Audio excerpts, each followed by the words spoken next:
Oke, slide saya sudah tampil ya? Bisa dilihat? Sudah, Bu. Oke.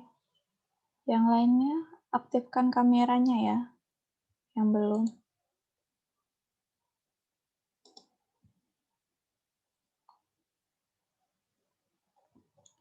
Oh iya, sebelum kita masuk ke materi dari tugas minggu lalu, apa ada yang ingin ditanyakan?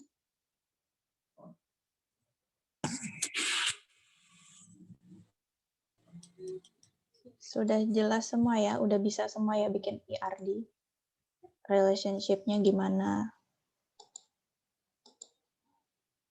Oke, kita masuk ke materi selanjutnya tentang mengkonversi ERD yang sudah kalian buat menjadi sebuah tabel. Oke, jadi mengkonversi ERD atau Entity Relationship Diagram menjadi tabel, ada aturannya. Yang pertama, pada entitas tunggal atau yang simple, jadi atribut dalam entitas tersebut langsung menjadi atribut dalam tabel. Ini contohnya, mapping regular entity pada tabel entitas customer. Jadi ini adalah simple entitas ya. Jadi ada tabel customer ID-nya sebagai primary key, kemudian atributnya ada customer name, customer address, customer postal code. Nah, kemudian di konversi menjadi tabel atau customer relation menjadi seperti ini. Ada customer ID, jadi ada customer ID sebagai tetap menjadi primary key, digaris bawahi, diberi tanda garis bawah, yang menandakan bahwa customer ID ini adalah primary key. Kemudian ada atribut customer name, ada customer address, dan customer postal code. Jadi untuk regular entity, itu yang tidak ada macam-macamnya, tidak ada composite atribut, maka atribut dalam entitas tersebut langsung dijadikan atribut pada tabel. Nih ya, langsung dikonversi tanpa ada aturan-aturan tertentu.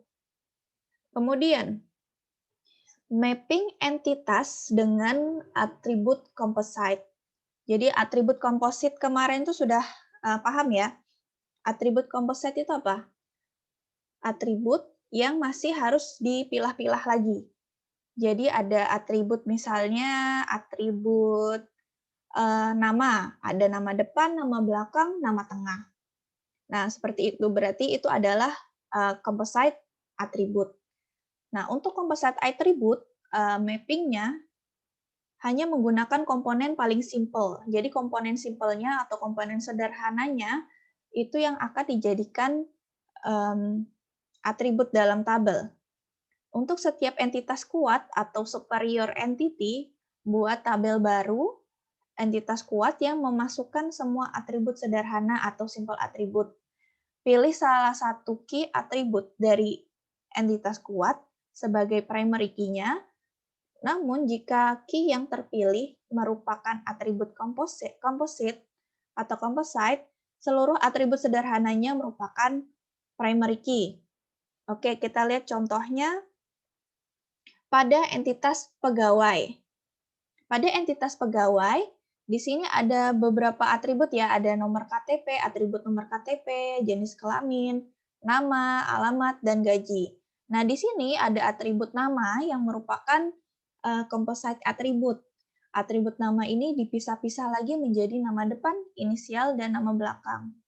Nah, seperti aturannya tadi, kalau composite atribut tidak bisa langsung menggunakan atribut namanya, tapi dia akan yang dimasukkan ke dalam tabel adalah atribut simpelnya. Jadi atribut yang dipecah-pecah ini dalam nama.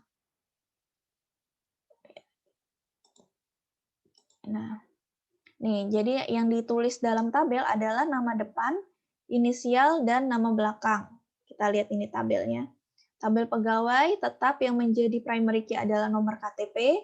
Kemudian nama itu yang dimasukkan adalah atribut simpelnya, yaitu nama depan, inisial, nama belakang, kemudian dilanjutkan dengan atribut-atribut lainnya. Ada jenis kelamin, alamat, dan gaji. Nah, atribut komposit ini tidak menjadi field atau kolom pada tabel pegawai, yang dimasukkan adalah bagian simpel atributnya. Yang tadi udah saya jelaskan ya. Jadi yang dimasukkan dalam tabel bukan atribut namanya, tapi atribut komposit dari nama, yaitu nama depan, inisial, dan nama belakang. Ini contoh lainnya, mapping a composite attribute.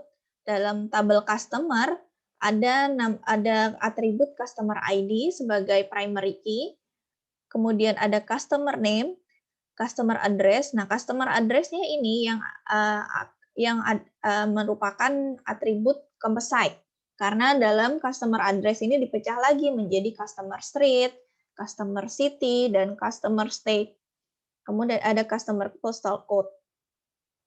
Nih, jadi ketika dikonversi menjadi tabel, yang diambil adalah customer address-nya. Nih. Customer address yang diambil adalah, maksud saya yang diambil adalah atribut simpelnya, yaitu customer street, customer city, customer state, dan kemudian dilanjutkan dengan atribut simpel lainnya, yaitu customer postal code. Ini ya. Sampai di sini jelas. Jadi ketika ada composite attribute, yang dimasukkan bukan atribut utamanya yang customer address, bukan menjadi yang dipecah, tapi adalah justru yang menjadi penjelas dari atribut-atribut tersebut. Ada customer street, customer city, customer state. Pada tabel pegawai yang sebelumnya, yang diambil adalah nama depan, nama inisial, dan nama belakang. Kemudian mapping entitas lemah. Untuk setiap entitas lemah yang dimiliki oleh entitas kuat, membuat tabel baru entitas lemah yang memasukkan semua atribut sederhana entitas lemah. Jadi, ketika kita mengkonversi sebuah entitas lemah, yang kita tidak bisa membuat menjadi satu tabel. Jadi, kita membuat tabel baru menjadi dua tabel. Yang pertama adalah tabel yang dimiliki oleh entitas kuat. Yang kedua adalah tabel yang berisi entitas lemah. Tambahkan pada entitas lemah foreign key yang diambil dari primary key entitas kuat. Jadi dalam tabel entitas lemah, kita mendapatkan mengambil foreign key yang akan merujuk kepada entitas kuat. Primary key yang dibentuk merupakan gabungan primary key entitas kuat dan partial key dari entitas lemah jika ada. Kita lihat ya contohnya. Nah, pada entitas tanggungan ini merupakan entitas lemah yang ditandai dengan double kotak seperti ini ya notasinya. Jadi yang menunjukkan bahwa entitas tanggungan ini bergantung pada entitas pegawai. Ini dalam entitas pegawai ini merupakan entitas kuat atau strong entity. Kemudian untuk dikonversikan menjadi tabel, yang dimasukkan adalah pegawai nomor KTP, jadi mengambil dari entitas kuatnya, kemudian nama, diikuti dengan yang lainnya. Jadi pegawai nomor KTP dan nama ini menjadi sebuah primary key pada tabel tanggungan. Kita lihat untuk lebih jelasnya. Nah, di sini ada tabel employee, pegawai, yang memiliki atribut employee ID dan employee name. Employee ID sebagai primary key, kemudian ada tabel tanggungan atau dependent. Nah, di tabel dependent ini ada composite attribute, namanya dependent name, ada first name, middle initial, last name, date of birth, dan gender. Kemudian, tabel employee atau pegawai ini relasinya adalah claims. Jadi bisa melakukan claiming pada tanggungan. Kemudian kalau dikonversi menjadi tabel pada entitas yang lemah, maka menjadi ada dua tabel. Yang pertama adalah tabel employee yang menjadi entitas kuatnya, dan kemudian ada tabel tanggungan yang menjadi entitas lemah, weak entity-nya. Kemudian yang dimasukkan apa? Ada first name, ini tadi karena yang dia ada pendendam adalah atribut composite, jadi yang dimasukkan adalah simple atributnya. Ada first name, middle initial, last name. Nah, employee ID adalah foreign key yang merujuk kepada tabel employee. Nah, jadi pada tabel dependent yang notabene adalah tabel lemah, entitas lemah, maka dia memiliki 4 primary key atau composite primary key, yaitu primary key-nya ada first name, middle initial, last name, employee ID. Kemudian dilanjutkan dengan simple atribut lainnya pada tabel dependent, yaitu date of birth dan gender. Catatan untuk the domain concern for the foreign key should not allow null value if dependent is a weak entity. Jadi pada foreign key nilainya tidak boleh kosong apabila dependent itu merupakan entitas lemah. Oke, jadi employee ID yang ada di dependent ini tidak boleh kosong maupun yang employee ID di entitas kuatnya atau di tabel employee. Selanjutnya, konversi relationship binary ada one to many. Jadi pada relationship one to many, primary key pada sisi one menjadi foreign key pada tabel sisi many. Kemudian pada relationship many to many, dibuat suatu tabel tambahan dengan primary key merupakan gabungan dari primary key kedua entitas yang berelasi. Jadi ketika one to many, tabel yang dihasilkan ada tetap 2, kemudian pada many to many, nanti tabel yang dihasilkan itu 3, one to one, primary key sisi mandatory menjadi foreign key pada sisi optional. Ini tetap menjadi 2 tabel. Nah, ini ya, kita lihat many to many dibuat satu tabel tambahan dengan primary key merupakan gabungan dari primary key kedua entitas yang berelasi.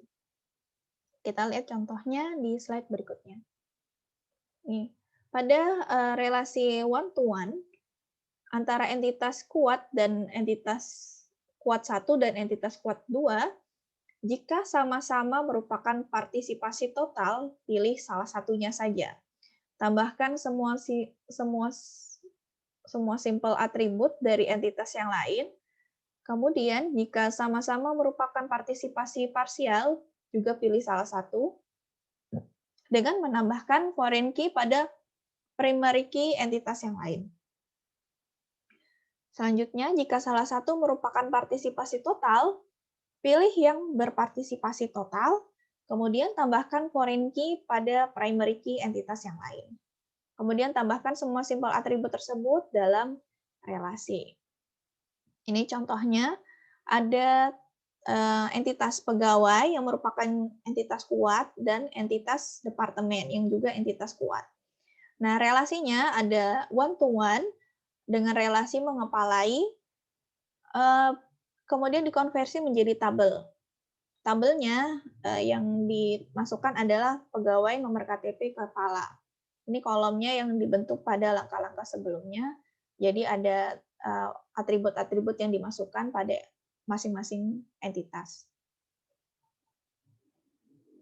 Kemudian one to many relation. Untuk setiap relasi one to many antara entitas kuat 1 dan entitas kuat 2, pilih entitas yang memiliki derajat maksimum relasi sama dengan 1. Jadi yang dipilih adalah yang entitas yang memiliki derajat maksimumnya relasinya 1. Kemudian tambahkan sebuah foreign key dari primary key entitas lain yang memiliki derajat maksimum relasi sama dengan n. N ini artinya adalah lebih dari 1. Tambahkan pula atribut dari relasi tersebut. Jadi pada one to many yang ditambahkan yang dipilih entitasnya adalah entitas yang memiliki derajat maksimumnya sama dengan 1, kemudian foreign key-nya yang dipilih adalah entitas yang memiliki derajat maksimum relasinya n atau lebih dari 1. Oke, dilihat dari tabel ini ada tabel pegawai yang relasinya bekerja untuk pada entitas departemen. Jadi, yang dituliskan ke dalam tabel adalah departemen nomor bekerja untuk ya. Kemudian departemen nama bekerja. Ini one to many. Yang dipilih adalah karena ini sama-sama nilainya 1 dan 1, maka yang dipilih salah satunya saja. Kemudian many to many relation.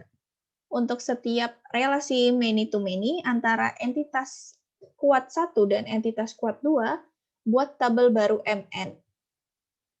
Jadi ada tabel baru MN, dibuat kalau many to many seperti yang saya tadi udah bilang, ketika mengkonversi entitas dengan relasi many to many menjadi 3 tabel. Tambahkan seluruh simpel atribut dari relasi tersebut, kemudian tambahkan pula foreign key yang diambil dari primary key masing-masing entitas yang direlasikan.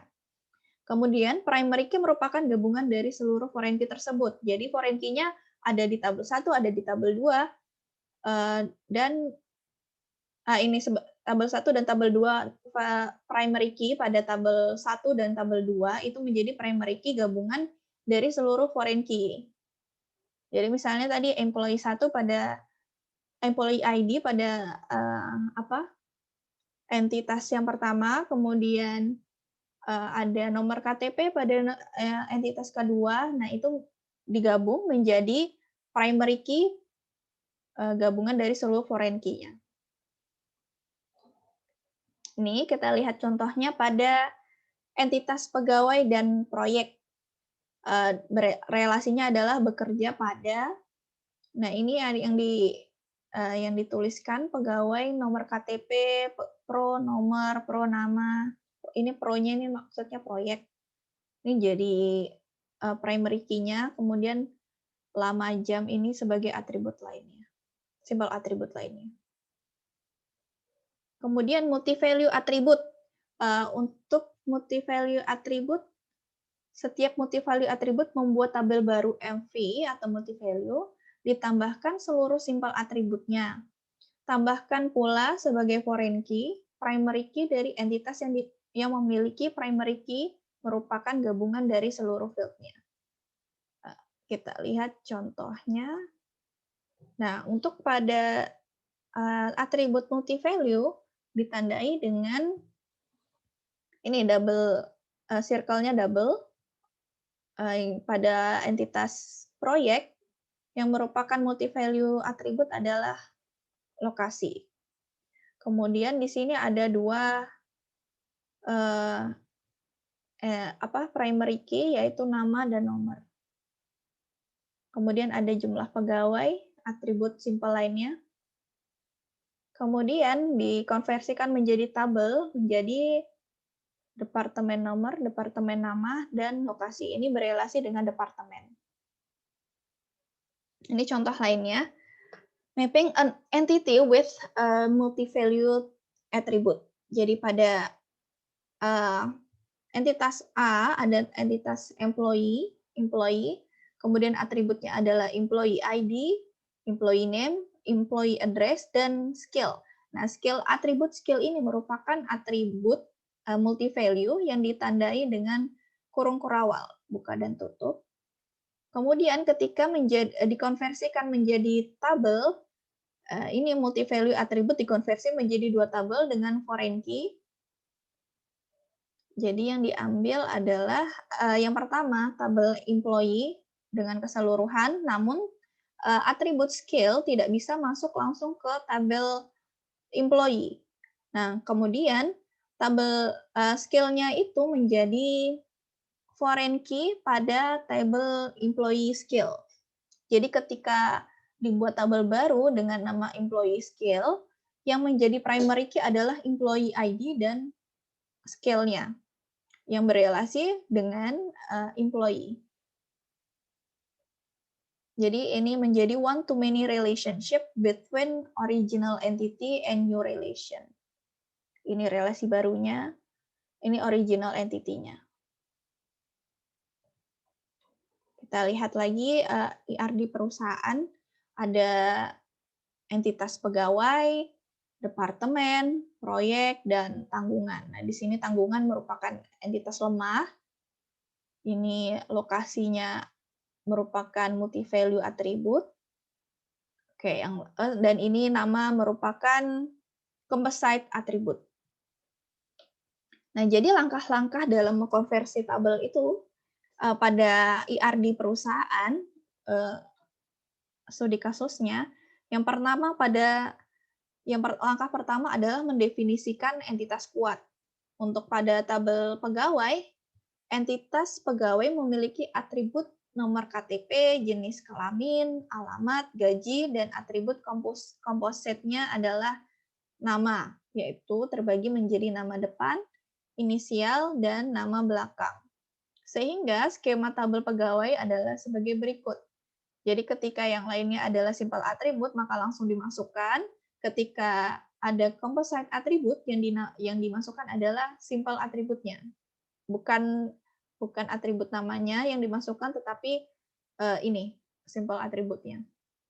Nama depan, inisial, dan nama belakang. Sehingga dibentuk tabel pegawai sebagai berikut. Ada nomor KTP tetap sebagai primary key yang ditandai dengan garis bawah, kemudian diikuti dengan simple atribut pada composite atribut nama depan, inisial, nama belakang, dan kemudian simple atribut lainnya, yaitu jenis kelamin, alamat, dan gaji.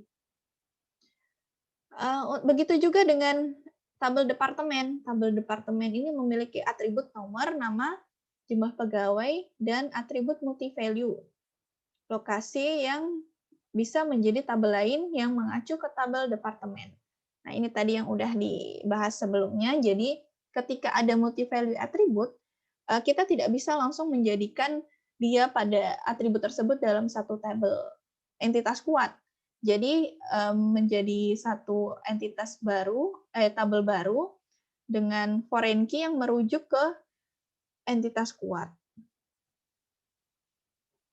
Kemudian ada tabel proyek. Entitas proyek terdiri dari atribut nomor, nama, lokasi.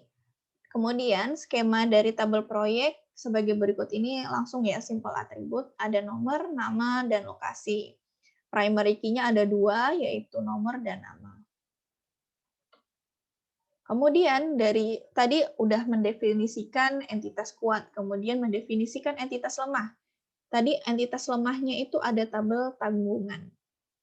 Dari tabel tanggungan ini bergantung pada entitas pegawai. Jika tidak ada entitas pegawai, maka tabel tanggungan pun tidak ada. Atau ketika tabel pegawai tersebut tidak memiliki tanggungan, maka entitas lemah tersebut boleh bernilai kosong atau tidak ada pun tidak masalah. Oke, atributnya adalah nama, jenis kelamin, tanggal lahir, dan hubungan. Primary key dari entitas pegawai masuk ke entitas tanggungan. Yang tadi udah entitas lemah, nomor KTP, ini dari primary key entitas kuat, entitas pegawai yang diambil, kemudian diikuti dari atribut-atribut entitas lemah lainnya. Ada nama, jenis kelamin, tanggal lahir, dan hubungan. Kemudian mendefinisikan tabel relasi. Relasi tabel pada departemen, relasinya itu ada mengepalai. Suatu departemen dikepalai oleh satu pegawai, sehingga primary key entitas pegawai masuk ke entitas departemen, ditambahkan dengan atribut tanggal mulai. Oke, kita lihat lagi tabel IRD departemen ya. Ini departemen, dia relasinya dengan pegawai adalah mengepalai. Kemudian di dalam relasi mengepalai ini ada atribut tambahan yaitu tanggal mulai. Sehingga pada konversi bentuk menjadi tabel, ada nomor, nama, jumlah pegawai, nomor KTP, dan tanggal mulai.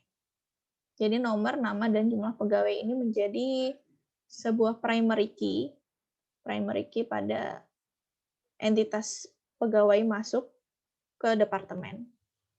Kemudian tabel pegawai pada relasi memimpin dan bekerja, primary key pada departemen masuk ke entitas pegawai dan setiap pegawai memiliki pimpinan. Jadi karena pada relasi memimpin dan bekerja, kita lihat lagi pada IRD perusahaan, bekerja pada ini ya, pegawai, memimpin, bekerja untuk, dan bekerja pada. Oh ini memimpin, pegawai memimpin, kemudian dan relasinya apa tadi satunya?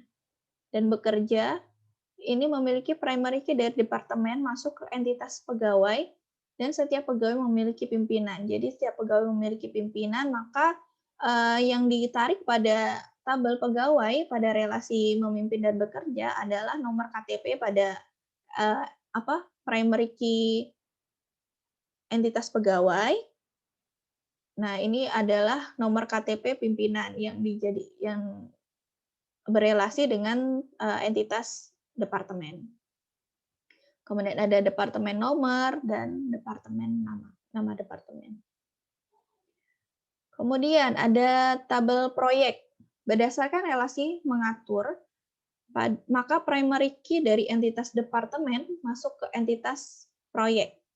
Jadi relasinya pada tabel proyek ini ke tabel departemen yang dimasukkan ada nomor, nama, lokasi, departemen nomor, dan departemen nama. Ini yang merujuk ke tabel departemen. Dan nomor dan nama ini adalah di tabel proyeknya. Kemudian tabel bekerja pada. Ini relasinya. Pada relasi bekerja pada memiliki relasi many to many sehingga akan muncul tabel baru yang primary key-nya berasal dari entitas pegawai dan proyek. Jadi relasi bekerja pada ini menghubungkan entitas pegawai dan proyek. Seperti yang tadi udah dijelaskan bahwa ketika ada dua entitas yang berelasi many to many, maka dibuat tabel baru. Tabel baru yang menjelaskan relationship pada kedua entitas tersebut. Nah, entitas pada pegawai dan proyek ini relasinya adalah bekerja pada relationship-nya. Sehingga pada karena relasinya many to many, dibuat tabel baru, dan primary key-nya berasal dari masing-masing entitas, yaitu entitas pegawai dan proyek ini dimasukkan dalam satu tabel dan menjadi primary key composite. Jadi primary key-nya pada tabel bekerja pada, itu ada 3, yaitu nomor KTP, nomor proyek nomor, dan proyek nama. Kemudian lama jam ini adalah atribut simpelnya. Kita lihat lagi di tabel di IRD. Nah, ini bekerja pada pegawai dan proyek ya. Pegawai dan proyek itu memiliki relasi bekerja pada. Relationship-nya adalah many to many. Kemudian menghasilkan atribut baru yaitu lama jam. Lama jam ini nanti yang akan masuk ke tabel relasi bekerja pada.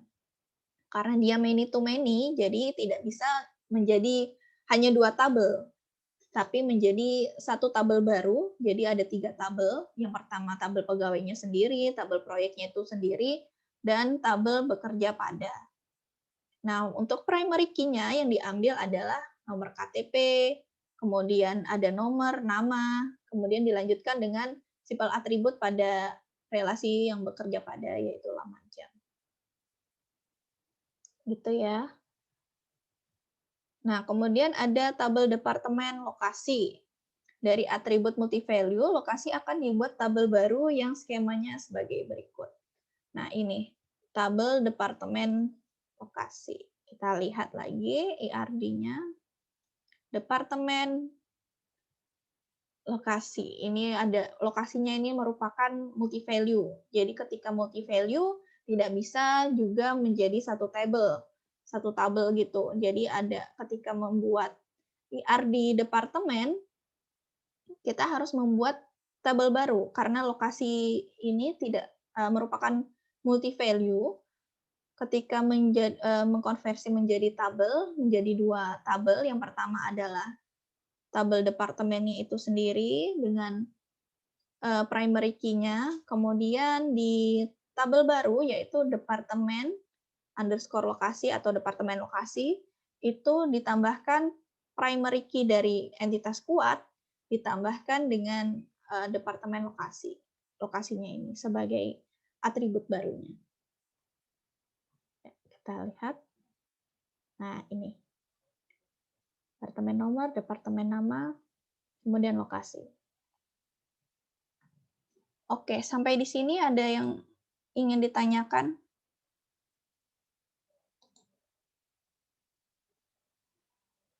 Gimana? Ada pertanyaan?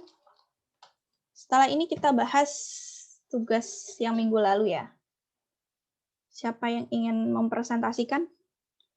Masih ada waktu 1 jam.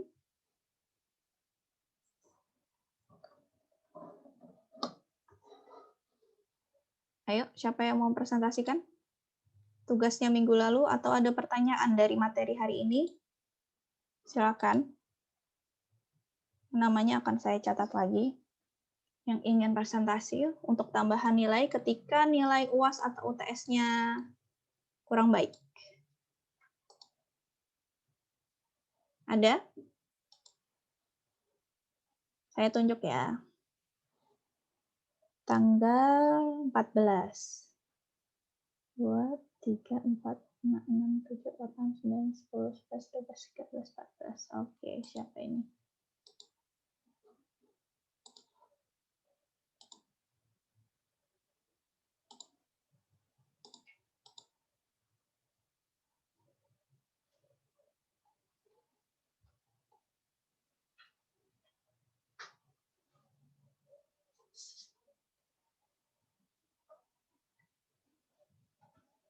Rifda Zivita. Ya, Mbak Rifda. Bisa tolong dipresentasikan tugasnya?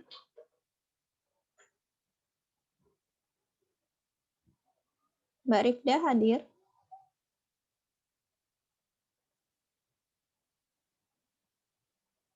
Halo.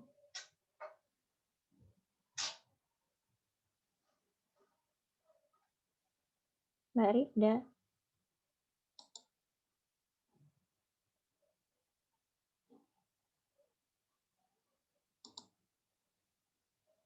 Mbak Rifda hadir?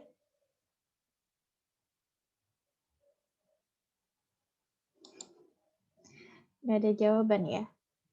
Ini padahal dia open cam atau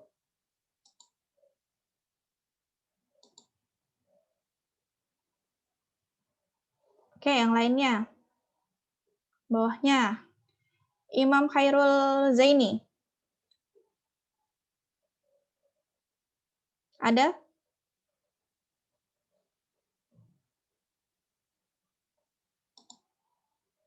Mas Imam. Ini yang nggak open cam.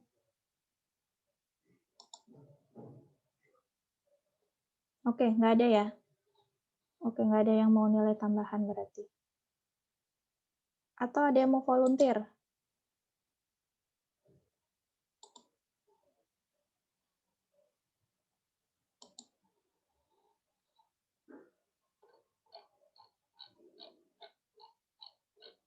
Oh, ini kok udah banyak yang live ini. Dari 66. Tadinya 80-an. Belum selesai mata kuliah udah banyak yang live. Oke. Ini informasi untuk UTS. Nanti materinya sampai di materi 6 tentang mapping IRD to table. Materinya sudah saya upload di e-learning barusan. Silakan dipelajari. Jika nilainya jelek ya karena tidak ada yang bisa di-katrol lagi. Katrol hanya dari tugas, yang terlambat juga nilainya dikurangin. Yang kemarin minggu lalu presentasi, otomatis kalau nilainya jelek bisa dapat katrolan dari situ ya. Oke, ini nggak ada ya berarti yang mau presentasi. Bisa saya akhiri kalau gitu.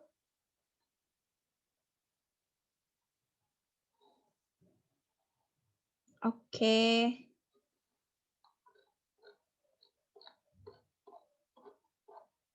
Silakan dipelajari materi-materi yang sudah saya upload. Nanti UTS-nya dari situ semua materinya.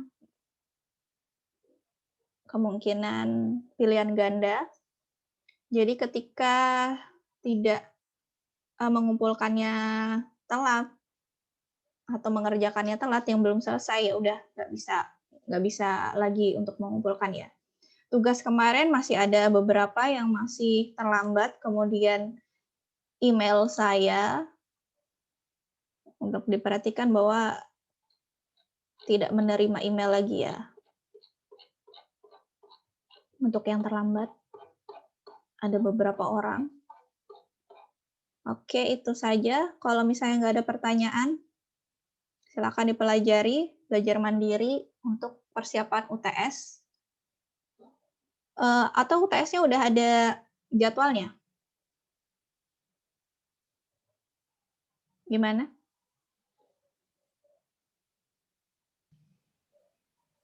Belum. Belum ya? Masih belum, Bu. Oke. Kemungkinan berarti 2 minggu lagi ya UTS-nya? Tanggal 26? Ya, Bu, tanggal 26. Oke, siap. Silakan dipelajari. Nanti UTS-nya close book.